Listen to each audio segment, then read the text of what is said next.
morning students. Today we will discuss for class 11th flow of liquids और उस flow of liquid में एक सबसे इंपॉर्टेंट टॉपिक है स्टोक्स लॉ। स्टोक्स लॉ जहां आएगा वहां टर्मिनल वेलोसिटी की बात जरूर आएगी। तो देखिए टर्मिनल वेलोसिटी पहले हम समझेंगे तब हम स्टोक्स लॉ समझेंगे। देखिए ये कहा जाता है कि अगर हम किसी बॉडी को स्फेरिकल बॉडी को ऊपर से ड्रॉप करें, ऊपर मतलब तो काफी ऊपर है ना, लगभग इन्फिनाइट समझ सकते हो, तो ये ऐसा मतलब बताया गया कि अगर इन्फिनाइट लेंथ हो, इन्फिनाइट एक्सटेंशन हो, ऊपर से अगर हम काफी ऊंचाई से अगर हम किसी चीज को फेंकें या ड्रॉप करते हैं लिक्विड में, तो एक समय ऐसा आता है कि उस बॉडी की वेलोसिटी कांस्टेंट हो जाती है।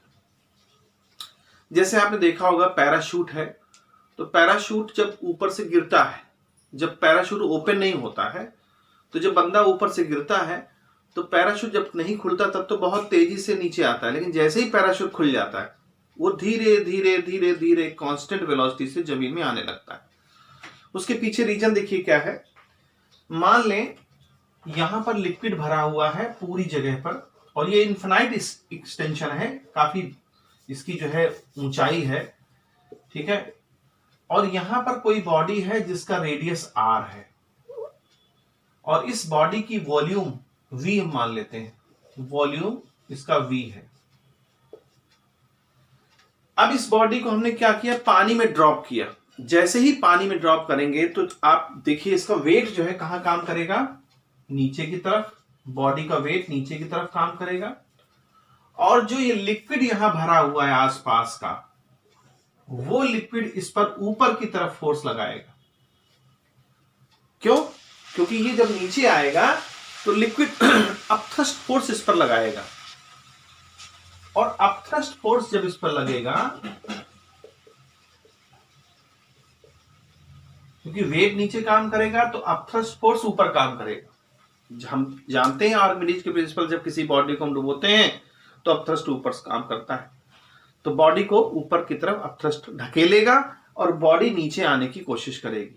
तो अब देखिए क्या होता है, स्टार्टिंग में जैसे ही आप इसको बॉडी को ड्रॉप करेंगे, जैसे ही बॉडी को ड्रॉप करेंगे पानी के अंदर, तो पानी की जो लेयर्स हैं यहां पर उनमें हलचल पैदा होगी। समझिएगा बात को, पानी में हलचल पैदा होगी, यहां भी हलचल पैदा होगी, यानी पानी जो है वो डिस्टर्ब होगा। और हमने आपको विस्कस फोर्स बताया था, विस्कस फोर्स, तो क्या होगा कि एक समय ऐसा, अच्छा ये विस्कस फोर्स क्या होता है, लेयर के बीच में लगता है। तो अब समझिएगा अगर ये बॉडी हमारी नीचे जा रही है तो जो विस्कस फोर्स है इस, देखिए अब ध्यान समझिए, जब हम इस बॉडी को नीचे ले जाएंगे, नहीं, जब ये बॉडी नीचे जा रही होगी तो इसके आसपास का जो वाटर है, आसपास का जो लिक्विड है, वो भी इसके साथ चलने की कोशिश करेगा, क्योंकि इसके साथ जो अटैच वाटर है, वाटर की लेवल है, वो इसके साथ चलने की कोशिश करेगी। लेकिन जो बहुत दूर वाली जो लेयर है वो स्थिर रहना चाहेगी, कांस्टेंट पोजीशन रहना चाहेगी। तो अब क्या होगा, एक लेयर चलना चाहती है और एक लेयर रुकी है, कि जो इसके जस्ट इसके पास वाली लेयर है वो इसके साथ चलना चाहती है। क्यों? क्योंकि बॉडी चल रही है तो बॉडी के चलने की वजह से वो भी चलेगी नीचे, लेकिन जो उसके और इधर वाली लेयर है वो रुकी रहना चाहेंगी। तो उनके बीच में आपस में क्या क्रिएट होगा, फ्रिक्शन, यानी विस्कस फोर्स क्रिएट होगा और वो विस्कस फोर्स इस बॉडी को रोकने की कोशिश करेगा, वो विस्कस फोर्स इस बॉडी को रोकने की कोशिश करेगा। तो आखिर कहां तक रोक पाएगा, तो देखिए जब ये बॉडी ऊपर से ड्रॉप करेगी तो धीरे धीरे धीरे धीरे धीरे धीरे धीरे क्या होगा कि ये विस्कस फोर्स इस पर लगना स्टार्ट होगा और एक समय ऐसा आएगा जब ये विस्कस फोर्स इस पर इतना लगेगा जितना इसका इफेक्टिव फोर्स है। तो इसका इफेक्टिव फोर्स की अगर हम बात करते हैं तो इस बॉडी में वेट कितना है, mg, और इस बॉडी में कितना अपथ्रस्ट काम कर रहा है वो भी देख लें हम। तो नेट फोर्स पहले हम देखें कितना है, नेट फोर्स कितना होगा, वेट नीचे की तरफ और अपथ्रस्ट ऊपर की तरफ। अब देखिए यहां पर वेट क्या होता है, मास इंटू ग्रेविटी, तो मास क्या हो जाएगा, volume into density into gravity. और अपथ्रस्ट क्या होता है, अपथ्रस्ट आपको सबको मालूम है कि volume into density of liquid, यानी पानी अगर है तो पानी की डेंसिटी यहां रखेंगे और इंटू ग्रेविटी। ये अपथ्रस्ट फोर्स काम करता है बॉडी में, जो पूरी बॉडी का वॉल्यूम होता है उस पर काम करेगा। तो पूरी बॉडी का वॉल्यूम हमारा क्या है, V, और चूंकि अपथ्रस्ट फोर्स लिक्विड लगा रहा है इसलिए डेंसिटी जो है किसकी होगी, लिक्विड की, और ग्रेविटी तो सबके लिए होती है। यहां से कॉमन क्या होगा, V, तो क्या बचेगा हमारे पास, ये फोर्स है जो उस पर नेट लग रहा है जब ये पानी में है, लेकिन जो आसपास की लिक्विड है वो इस पर एक फोर्स ऐसा लगाएगी कि ये इसको रोकना चाहेगा। यानी ये जो फोर्स है, इस फोर्स के बराबर यहां लगने वाला पानी जो है वो लगाने की कोशिश करेगा, यानी विस्कस फोर्स जिसको कहेंगे। यही स्टोक्स ने बताया था कि ये जो इसका नेट फोर्स आता है, यही नेट फोर्स हमारा काम करता है एज ए स्टोक्स फार्मूले के लिए। तो स्टोक्स का फार्मूला जो है हमारे पास ये होता है, स्टोक्स फोर्स हमारे पास ये होता है 6 पाई ईटा आर वी, और यहां पर V क्या है, टर्मिनल वेलोसिटी, टर्मिनल वेलोसिटी। तो मैं कहना चाह रहा हूं कि इस बॉडी का नेट फोर्स है वो इतना है, और जो लिक्विड इस पर फोर्स लगाएगी वो लगभग इतना फोर्स लगाएगी जो इसके बराबर होगा। जब ये फोर्स इसके बराबर होगा तो ये बॉडी क्या करेगी, कांस्टेंट वेलोसिटी से चलना स्टार्ट कर। हाँ, तो मैंने आपको बताया कि ये जो है ये V टर्मिनल वेलोसिटी। अब टर्मिनल वेलोसिटी को कैसे आप समझेंगे, देखिए मैंने आपको बताया कि जैसे ही इसको ड्रॉप करेंगे, समझे आप भी, जैसे ही इसको ड्रॉप करेंगे पानी में, ये बॉडी पानी में नीचे जा रही है, ठीक है, तो इसका वेट कहां काम करेगा, नीचे की तरफ। तो पानी जब भी अब किसी चीज को पानी में डालते हैं तो पानी भी इस पर ऊपर की तरफ फोर्स लगाएगा। वो फोर्स कौन सा होगा, अपथ्रस्ट फोर्स। तो उस वक्त नेट फोर्स कितना काम कर रहा होगा बॉडी में, नेट फोर्स हमारा काम कर रहा होगा उसका वेट और माइनस अपथ्रस्ट। इसको माइनस इसलिए किया क्योंकि वेट की डायरेक्शन नीचे है और अपथ्रस्ट फोर्स की डायरेक्शन ऊपर है। तो नेट फोर्स कितना काम करेगा, mg माइनस अपथ्रस्ट फोर्स। तो हमने ये निकाल लिया।